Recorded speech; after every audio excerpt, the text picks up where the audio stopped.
Giuliani is out and the guessing game continues. One of President-elect Donald Trump's most loyal supporters is no longer in the running for Secretary of State. But a new name has surfaced now in the bid for the Trump cabinet's top post. Tonight, KCAL 9 political reporter Bryan joins us with more on why Giuliani took himself out of consideration. Yeah, number one, it was pretty clear he wasn't going to get the job at this point, so why not save face? For very different reasons, the Energy Department and the State Department tonight are getting lots of attention.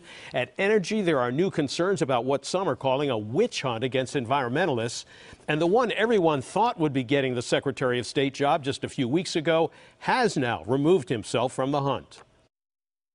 I believe we're in the process of putting together one of the great cabinets that has ever been assembled in our nation's history, and you're seeing that. At a Friday night thank you rally in Grand Rapids, Michigan, President-elect Donald Trump talked about forming his new cabinet, a cabinet that will not include former New York Mayor Rudy Giuliani, who at one time was considered a leading candidate for Secretary of State.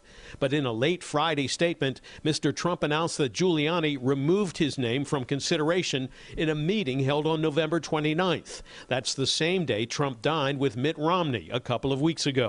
Giuliani told Fox News one reason he withdrew was the growing drama. The whole thing was becoming kind of very confusing, and my desire to be in the cabinet was great, but it wasn't that great. CBS News reports two of the leading candidates for Secretary of State now are Romney and former UN Ambassador John Bolton.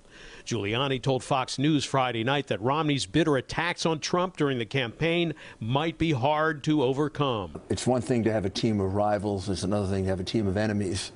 And I think Mitt Romney put himself, unfortunately, in the category of enemy. Now there are new questions being raised about steps being taken by the Trump team at another government agency, sending officials at the Energy Department a probing 74-point questionnaire that asks for a list of all employees or contractors who have attended any meetings on carbon reduction.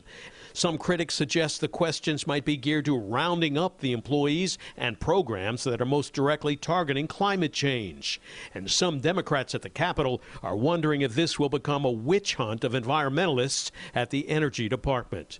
And one more area of concern is developing over reports that President-elect Trump will retain his position of executive producer of the Celebrity Apprentice TV program even after he becomes president. Former Governor Arnold Schwarzenegger, who will be the new host of the show beginning in January, indicated to NBC News that he doesn't think Trump will be spending much time working on the show. I don't think that he's going to be co-hosting with me.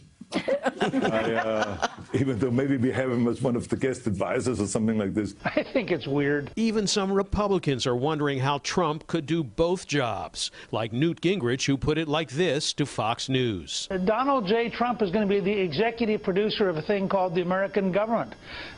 He's going to have this huge TV show called Leading the World. This is the hardest, biggest secular job in the world. Only the Pope rivals it, and the Pope has a kind of help that Trump can't count on. But we have a great, great business leader with us tonight. At the Friday night rally in Grand Rapids, Trump continued his political romance with other corporate executives who will be serving and working with his administration, bringing on stage the chairman and CEO of Dow Chemical, Andrew Laveris, whom Trump asked to head the American Manufacturing Council. They will be tasked with finding ways to bring industry back to America. And several reports now indicate ExxonMobil CEO Rex Tillerson is another leading candidate in the search for Trump's Secretary of State, while other reports indicate Goldman Sachs President Gary D. Cohn is expected to be named the director of the National Economic Council, which oversees White House economic policies. Well, the corporate and Wall Street appointments by Trump are raising questions now since he attacked Goldman Sachs and their Wall Street cronies early and often in his campaign and charged that Hillary Clinton and Ted Cruz were owned by the corporate and banking elites. If Cohn, who you just saw in that story, is named to the position, he would be the third current or former Goldman Sachs executive to be in a major position of power in the new Trump administration. Peter, Susan.